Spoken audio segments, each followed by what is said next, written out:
Hello friends, myself Dr. Sachin Arjun Gurule, Assistant Professor from KTHM College, Nasik. So with this video, we are going to start with the morphology of a generalized insect that is belongs to our paper Entomology First. And today we are going to have a topic that is head segmentation in insects. So let's see how the head of a generalized insects is built off and what exactly the segmentation pattern that exists in the generalized insect head. The insect and the other arthropods, they are built on the segmental plan, and their characteristic feature is hard jointed exoskeleton. The cuticle which forms this exoskeleton is continuous over whole of the outside of body and is consist of a series of hard plates. These hard plates are known as the sclerites. Now sometimes the sclerites are articulated together so as to give a precise movement of one on the next, and each segment of the body primitively has a dorsal sclerite. This is known as the tergum, which is jointed to the ventral sclerite known as the sternum with the help of lateral membranous areas that are known as the pleura. So in this way, the whole body of insect consists of the three sclerite: tergum from the dorsal side, sternum from the ventral side, and the tergum and sternum, they are interconnected with one another by a membranous pleurites. In insects, the segments are grouped into three units. Obviously, which is a typical characteristic feature of class Insecta, that is body divisible into the head, thorax and abdomen, in which the basic parts of the various segments may either lost or may be greatly modified into the different group. The typical walking leg retain only on the thoracic segment from the ventral side, which consists of the three segments: prothorax, mesothorax and metathorax. In case of the head, the appendages are modified for the sensory and the feeding purposes, while among the abdomen, these appendages are completely lost in case of pterygote insect, except that some may are modified into the genitalia, and also in case of the Pterygota, they retain some abdominal appendages also. So some of the pregenital appendages, they are also retained into the Pterygotan insects.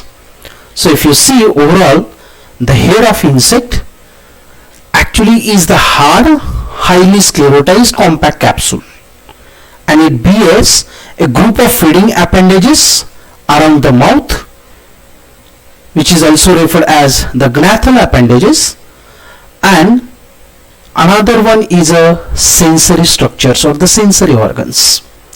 And if you see the head is actually the internally a major center of neuroendocrine coordination.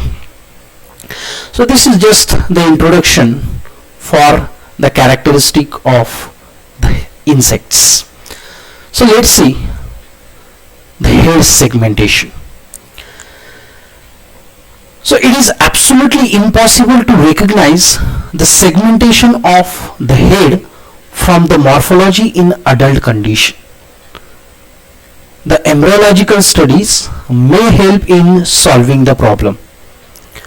According to the phylogenetic consideration, The insect head is in fact a product of evolution, and this can be termed as the syncephalon. Further, this syncephalon is consist of the two parts. Anterior is known as the procephalon and the posterior one is referred as the gnathocephalon. In this way, the insect head is composed of the syncephalon, which is further categorized as the procephalon and the gnathocephalon. Now the procephalon represents the preoral region of the head. Preoral in the sense, this is the region that occurs before the mouth opening. It bears a two paired structures. Obviously these paired structures are the eyes, compound eyes, and the antennae. The procephalon is thought to be derived from the ancestral head, which is known as the archencephalon, or is also referred as a blastencephalon, after an incorporation at least one posterior trunk segment of the ancestor. And the brain of the insect is considered as a fused ganglion of the procephalon.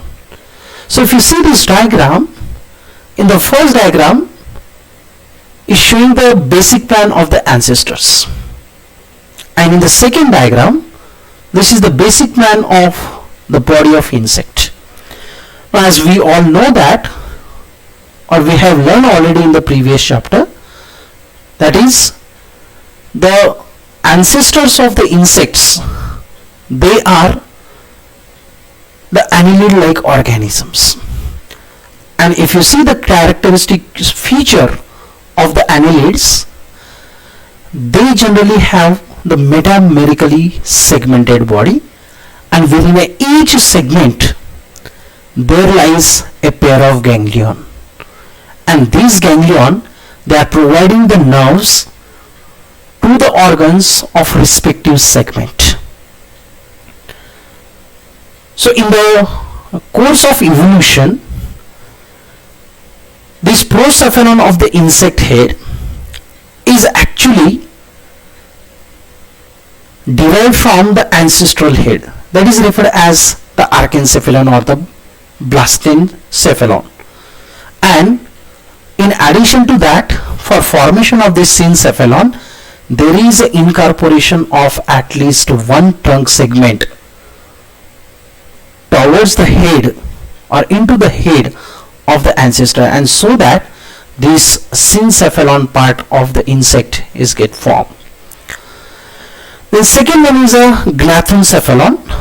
Gnathocephalon represent the post-oral region of the head. Post-oral in the sense, it lies after the mouth opening, and it bears a three paired structures: a pair of mandible, a pair of maxillae, and a single labium, which is lies into the median region. The gnathocephalon seems to be absolutely arthropodal structure. It is mostly developed in order to equip the head with the feeding appendages, because all these mandibles, maxillae, and labium, these are the appendages known as a mouth parts and are concerned with the food and feeding mechanism, and it is typical arthropodal structure. Mandibles are useful for the purpose of mastication. Maxillae and labium, they are responsible for holding the food material, when labium, they are providing the cutting action. Embryological and morphological studies have suggested that gnathocephalon is composed of the three segments, and these three segments are referred as the mandibular segment, maxillary segment, and the labial segment. In an adult insect, these segments are evident from their paired appendages into the adult condition. Obviously they are the mandibles, maxillae and the labium. And the subesophageal ganglion is undoubtedly a composite ganglion of the gnathocephalon. So there is no controversy about the segmentation of gnathocephalon. Obviously all they have accepted. This gnathocephalon consists of the three segments called as mandibular, maxillary segment and labial segment. Only the segmentation of the procephalon is all the while the subject of dispute among the entomologists. In this regards, various theories has proposed from time to time, and the discussion on the subject due to its multifold impact is ever interesting. So in the next part we are going to see different theories of head segmentation of a generalized insect head. So obviously there is no controversy regarding the gnathocephalon. It consists of the three segments, is universally accepted. So whatever debate is there, that debate is on the segmentation of the anterior part of the syncephalon called as the procephalon. And for describing the segmentation of the procephalon part, various scientists have put forth a different theories, of which these 5 theories are the common one. The first one is a classical theory, second one is a labral segmental theory, third one is a superlingual segmental theory, fourth one is a whole brain hamstrung theory, and fifth one is a Ferris-Henry theory. So let's see all these theory regarding head segmentation one by one. So first of all, the classical theory of head segmentation.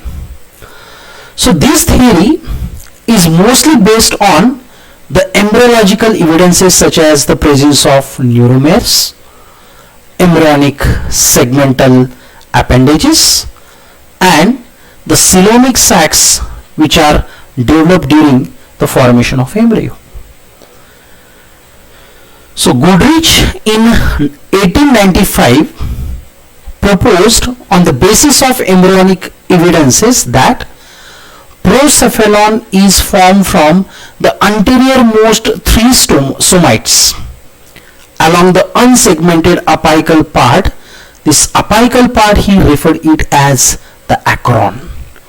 Means that apical part of the head, so called as acron by this Goodrich, is not considered as any way into the segment of the procephalon. So they have isolated this acron part from the head of insect. These somites or a metameres of the procephalon are commonly called as the pre-antennal. Here you can see pre-antennal in the sense as this segment lies before antennae, hence referred as the pre-antennal segment.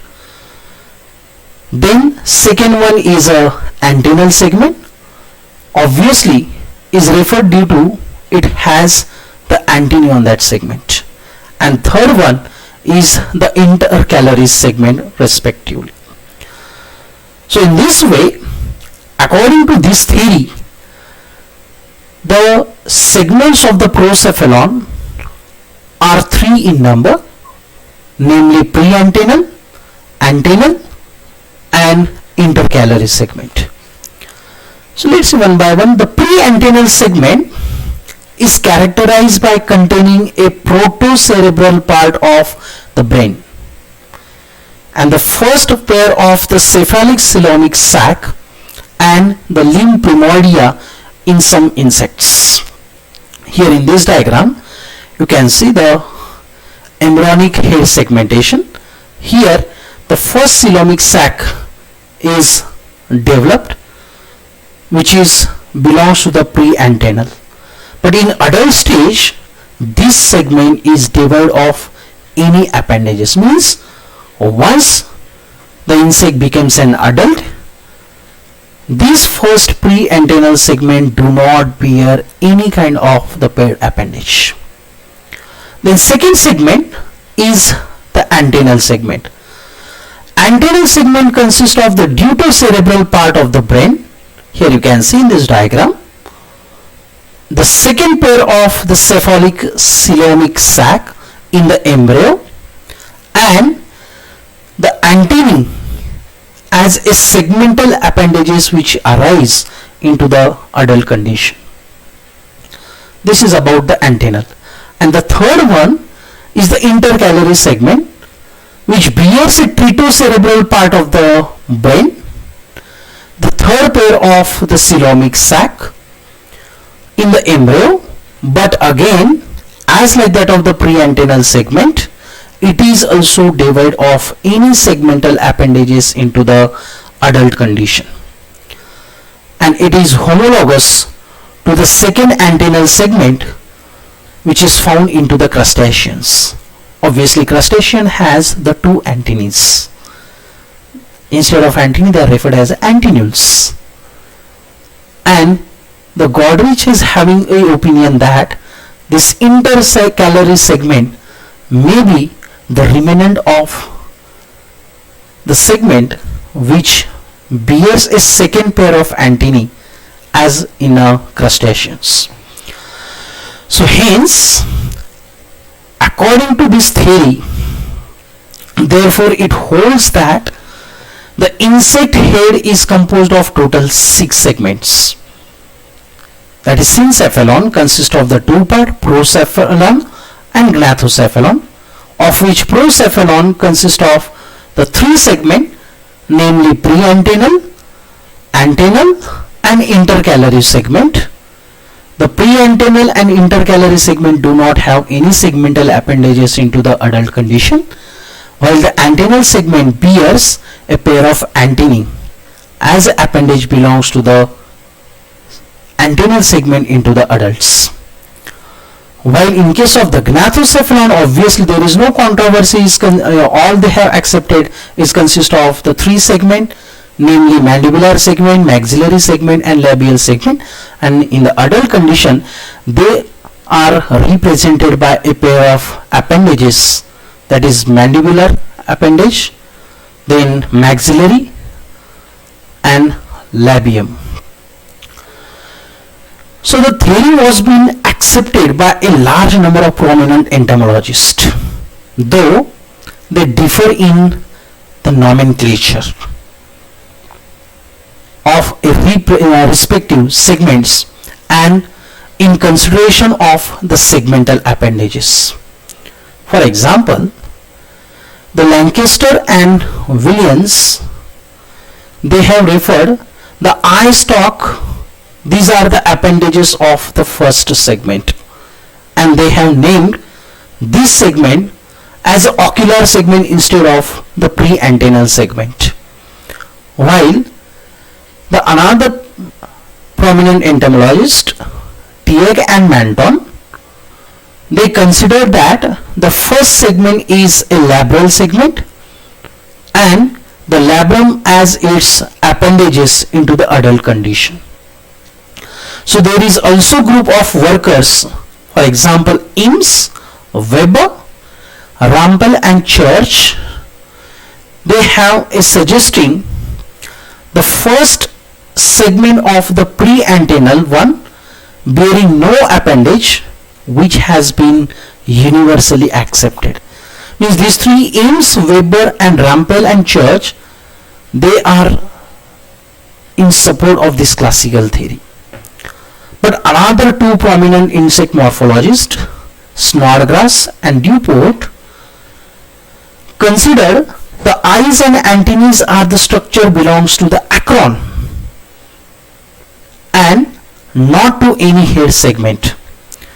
And their major argument against the classical theory is that not even a single species of insect in its embryonic condition shows a presence of 3 distinct coelomic sacs and limb primordia, and thus the validity of the theory is still incompetent, deductive and misleading to a great extent, according to the Snodgrass and Dupont.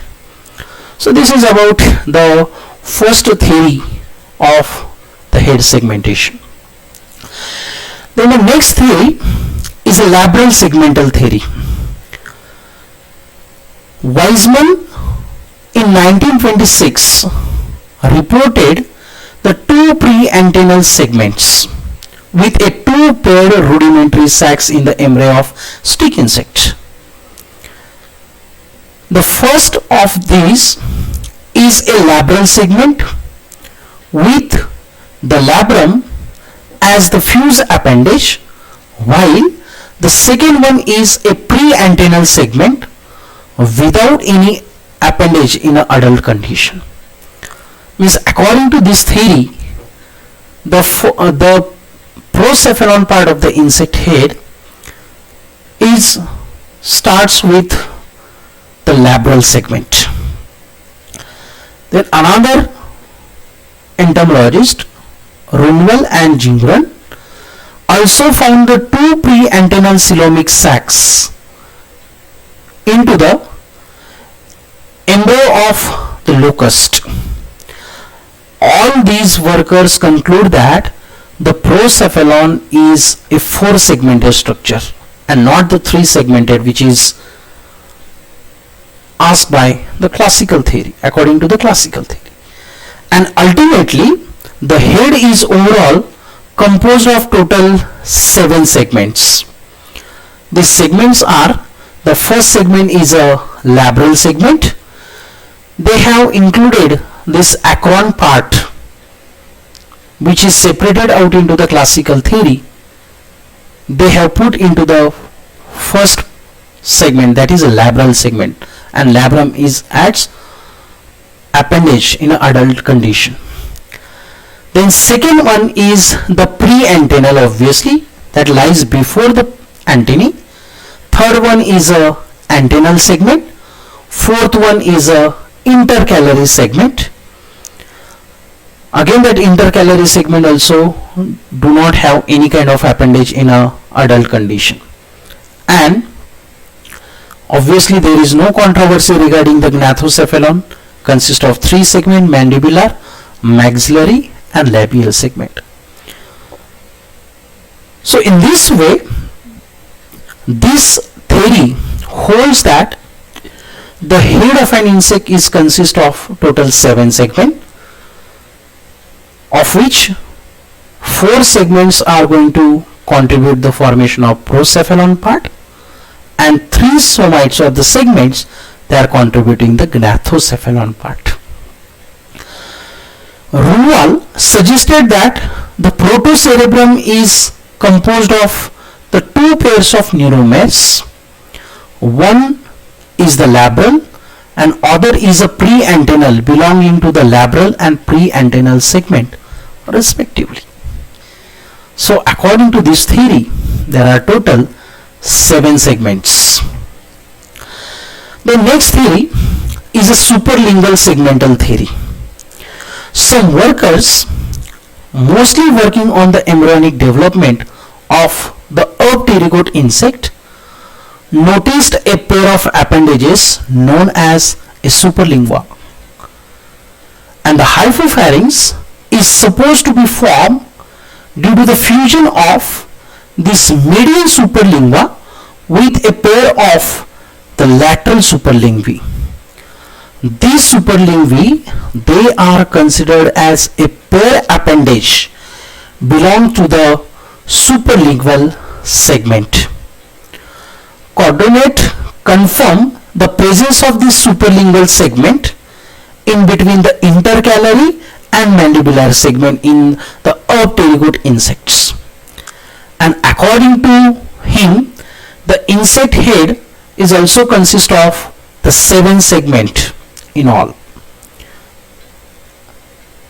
The first one is a pre-antennal, then second one is a antennal, third one is a intercalary segment, and fourth one is a superlingual segment which consists of the hypopharynx as an appendage in an adult condition. So in this way, according to the superlingual segmental theory, the procephalon of part of the insect head is consist of total 4 segments: pre-antennal, antennal, intercalary and superlingual, while the gnathocephalon is consist of again 3 segments: mandibular, maxillary and the labial segment. So this is about the superlingual theory. The next one is Holmgren-Hamstron theory. So according to the Holmgren and Hamstron, the antennae and eyes, they are belonging to the acron, and these structures can't be accounted as a procephalic segmental appendages as suggested by the earlier workers who are believing in the classical theory. Their theory is principally based on the skeletal-muscular and neuroanatomical systems of large number of annelids and arthropods. They believe that the proto and deutocerebral part of the insect brain is secondarily differentiated from the annelidan brain, or from so-called as archaeocerebrum. So with this statement, they have maintained a close homology between the arthropodon archencephalon and annelidan prostomium. The procephalon of the insect head is therefore formed after a fusion of single post-oral segment, that is known as the intercalary segment, with the archencephalon or the acron. Means, as like that of the previous theory we have learned, there is no existence of the pre-antennal and so-called as an antennal segment, and all these part they have isolated as a part of acron, and hence according to this theory, the first segment starts with the intercalary segment. So this theory is further strongly supported by the Butt and Snodgrass and Duport. According to the Butt, the second antennae might have been lost in the insects, and the labrum appears to be appendage of the intercalary segment. Means according to these people, the labrum is appendage belongs to this intercalary segment. Snodgrass considered the labrum as a preoral structure, while a Duport as a part of first somite. Means Snodgrass is not considering this labrum as an appendage belongs to this intercalary segment. He called it as a preoral structure, means this is a simple structure that arises before mouth opening, while Duport, he considered this labrum as a part of first somite or first segment. So according to these worker, the intercalary segment is the first true segment with the tritocerebral part of the ganglion, and this theory maintains that the insect head is composed of acron, which is not considered into the segments, and which is followed by the 4th segment. First segment is known as the intercalary. So single intercalary segment along with the acron forms the procephalon part of the insect head, while obviously there is no controversy regarding here also for gnathocephalon. Consists of again 3 segments: mandibular, maxillary and the labial segment. All these are going to form the gnathocephalon. So this is about the Holmgren and Hamstron theory. According to this theory, there are only 4 segments which are composed to form the insect head. And the last theory is the Ferris-Henry theory. Ferris and Henry brought forward a theory of head segmentation on the basis of external morphology of the head of an adult insect and the annelid, and they also considered the nerve innervation of the cephalic region. So according to the Ferris, the head is composed of the 6 segments. These segments are externally demarcated by a transverse sutures. So here you can see these are the transverse sutures which are present into the head. Their assumption is that sutures are showing a clear-cut demarcation between the segments from which the insect head is composed of. The segments are termed as the labral segment. The first segment is a labral segment. Second one is a clypeal segment. Then next one is a oculo-antennal. Oculo-antennal in the sense it consists of the compound eyes and the antennae. And again, the 3 belongs to the gnathocephalon, that is mandibular, maxillary and the labial. So according to this Ferris, the intercalary segment is fantastically investigated, and actually it does not bear any true identity as well as any relevant evidences. Means they are not agreed with that of the previous peoples who have given a theories wherein they have mentioned the presence of this intercalary segment.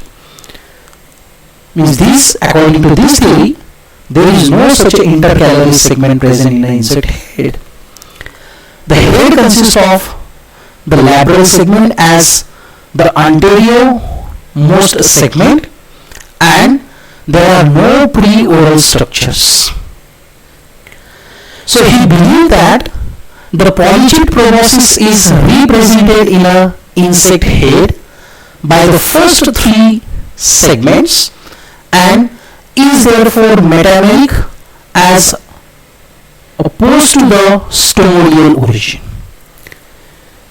The eyes and antennae are prostomial in origin, and according to the Henry, he asserted that the ganglion are a rule innervates the same segment to which it belongs.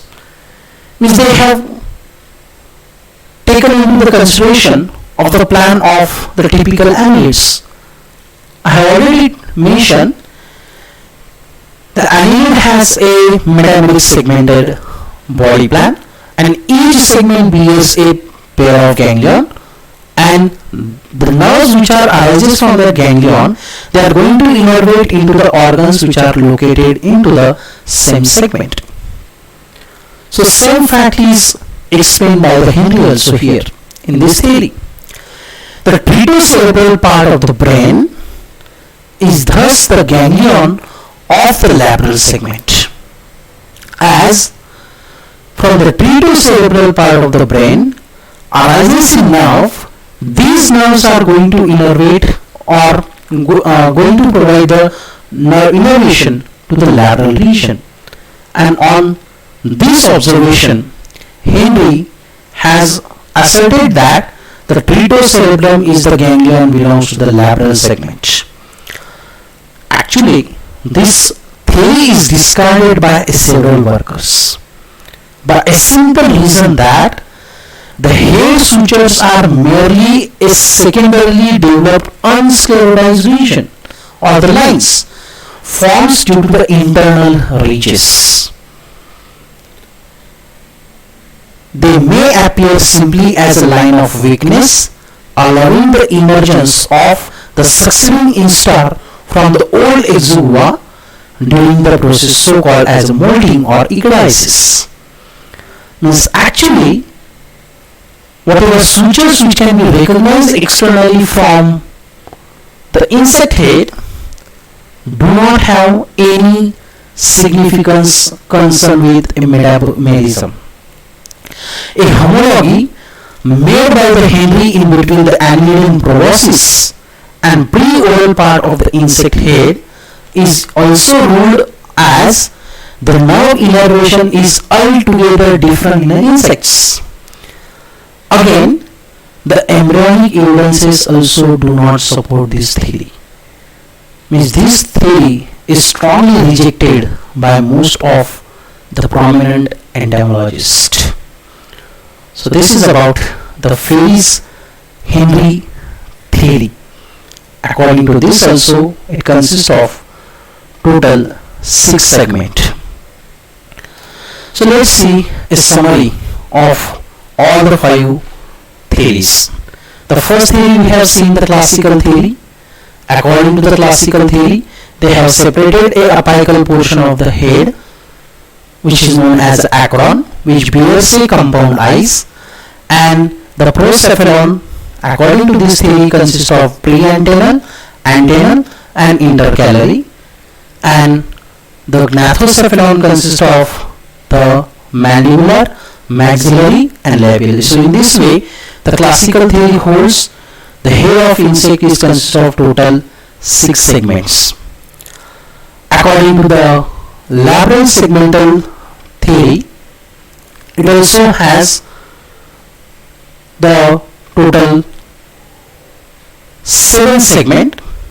The first one is a labral segment, second one is a preantennal, then antennal, intercalary, which going to form the procephalon part, then mandibular, maxillary, and labial, they forms a gnathocephalon part of the insect head. So in this way there are total 7 segments according to the labral segmental theory. In the superlingual theory, again it consists of the 7 segments. The first one is a preantennal, second one is the antennal, third one is the intercalary, and they have added one another segment that is known as a superlingual segment. So all these 4 forming a procephalon part, and mandibular, maxillary, labial, they forming a gnathocephalon part. So according to this theory, there are total 7 segments forming the head of insects. Then according to the Holmgren and Hamstone theory, these eyes and the antennae, actually according to their views, they are belongs to the acron, and they are not considered as a part of segment, and hence the first segment is the intercalary segment only, and this intercalary segment along with the acron forming a procephalon part, and obviously the mandibular, maxillary, and labial forming a gnathocephalon part. So in this way, the Holmgren-Hamstone theory holds that the insect head is composed of only 4 segments. Then Ferris-Henry theory, according to the Ferris-Henry theory, again there are total 6 segments, 3 contributing the procephalon, 3 contributing the gnathocephalon part, and according to this theory, the first segment is a labral, then second one is a clypeal, then third one is a oculo-antennal segment, and they have rejected the presence of the intercalary segment. So there is no intercalary segment according to this theory. So in this way, the labral, clypeal, and oculo-antennal forms the procephalon part, while the mandibular, maxillary, and labial, which are going to form the gnathocephalon part of the insect head. So these are the different theories which are put forward by the different peoples for explaining the segmentation of the insect head. So each and every theory has their some significance and some drawbacks, but still of all these theory, a classical theory of the head segmentation is widely accepted by the most of the prominent entomologists, and according to this theory, the insect head composed of 6 segments, 3 segments contributing procephalon part and 3 segments contributing the gnathocephalon part. So this is about the head segmentation in insects. So if you like this video, please click on the like button, please share this video to your friends, and please don't forget to subscribe my channel to see another video regarding the insect morphology. Thank you very much.